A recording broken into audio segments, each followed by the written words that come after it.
Let's bring in Rick Gaiman for reaction here now that we know these hip groupings. Let's start with Tiger.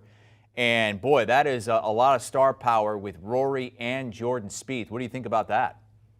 Chris, I tried to count up on my fingers and toes how many major championships were in that group, and I ran out. Yeah. It's 22. Rory McIlroy, Tiger Woods, Jordan Spieth, 22 major championships. Obviously, anytime you inject Tiger Woods into any group, it's going to be a massive deal. The last time that we played at Southern Hills for the PGA Championship, it was 2007. Tiger was the victor, but Jordan Spieth coming off of a win at the RBC Heritage, a runner-up finish last week. His game is about as sharp as it's been in the last couple of years. And then Rory McIlroy, who charges up the leaderboard on Sunday at Augusta National at the Masters, falls just short of winning that thanks to Scottie Scheffler's great effort. Played well at the Wells Fargo Championship. I mean, these are three guys that are the biggest stars in our sport. Good luck trying to follow around this group. They're going to be 30 deep for the first two rounds. It's absolutely phenomenal what they've done here. This is just as heavyweight of a matchup as a pairing as I could have imagined. Rick, Amanda is worried about Jordan Spieth in that group and where his headspace might be. What do you think? Amanda, don't worry about it. His headspace is always a bad spot. So it doesn't matter. The guy's going to overthink it. He's going to try to do things he shouldn't do. Don't worry about that. He'll be just comfortable sitting there with him and Michael Greller working around this golf course as a team. Obviously, it is interesting how the big boys always have to play with one another. Rory is no stranger to playing with Tiger. Jordan Spieth, no stranger to playing with Rory McIlroy. These guys are used to it. I wouldn't worry too much. Yeah, basically what Rick is saying is it's always bad. It can't get worse, Amanda. So don't worry. It's not bad. The thing is, it's not bad.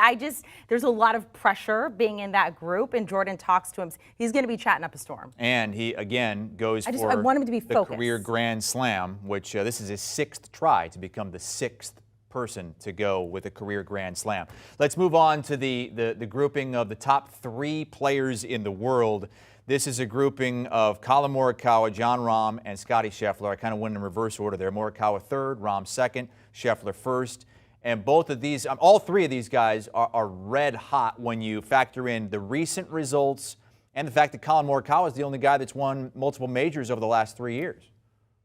Yeah, this is the group that most likely contends on Sunday afternoon. Scottie Scheffler is a problem for everybody else on the PGA Tour. He has been phenomenal statistically. When you look at kind of the paths to success for Southern Hills, you either have to be an elite ball striker or you've got to have an elite short game. Luckily for Scottie Scheffler, he's got both. And then Jon Rahm, who, believe it or not, kind of flying under the radar a little bit this week because we've been spending a lot of oxygen on Phil Mickelson not defending. We've been spending a lot of oxygen on Tiger Woods and Jordan Spieth, of course, going for the career Grand Slam. Jon Rahm won in Mexico the last time we saw him. He's coming in great. And then, of course, Collin Morikawa, 2 major championships already on the resume with those small greens they have at Southern Hills. His ball striking prowess is going to be of great use. I mean, this is the most likely threesome that we kind of see all week long in contention. A lot of space on the first page of the leaderboard reserved for these guys. Okay, they're in the afternoon on Thursday and then morning Friday, the same as the next grouping we're going to talk about, which has star power as well.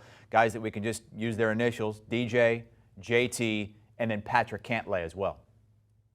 Yeah, Patty Ice, the last guy. These all have great nicknames, great acronyms. You know, Cantlay has done everything but play well at major championships, which is shocking because he's won a FedEx Cup. He has been phenomenal in basically every regular PGA Tour event, team events, whatever it is, no problem there. And then Dustin Johnson trying to get that game into shape. He played well the last time we saw him out there. But the story here, I believe, is Justin Thomas, who has been probably the best player in 2022 without a victory. And he's just been consistently knocking on the door. He's got a bunch of top 10 finishes. It just hasn't worked out for him. And we are, almost halfway through this calendar year, and it's been basically a decade since Justin Thomas has gone an entire calendar year without a win. So this would obviously be a big one for him, but I think he wants it more than a lot of guys out there. And one other grouping with a bunch of major champions is going to be afternoon Thursday and then morning on Friday, 2:03 p.m. Eastern Time. And it's a group headlined by Brooks Koepka, Adam Scott, and Shane Lowry. And Rick, Brooks Koepka, He's missed cuts just as much as he's made cuts this season. I think it's 6 out of 13 cuts he has missed. Two-time PGA champion, but not on his game right now.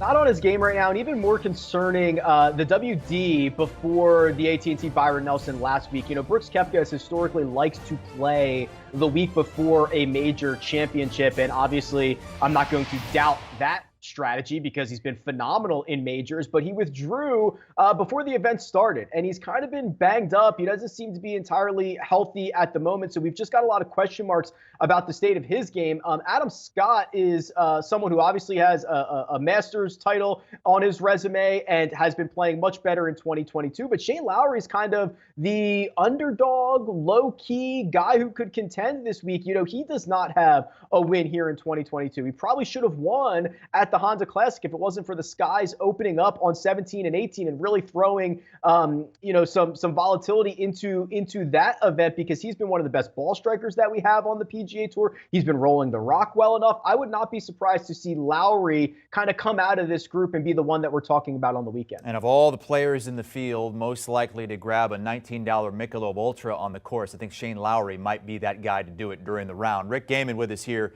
as we react to tee times and groupings for the PGA Championship, which begins on Thursday. You can hear much more on that and get picks with the First Cut podcast hosted by Rick.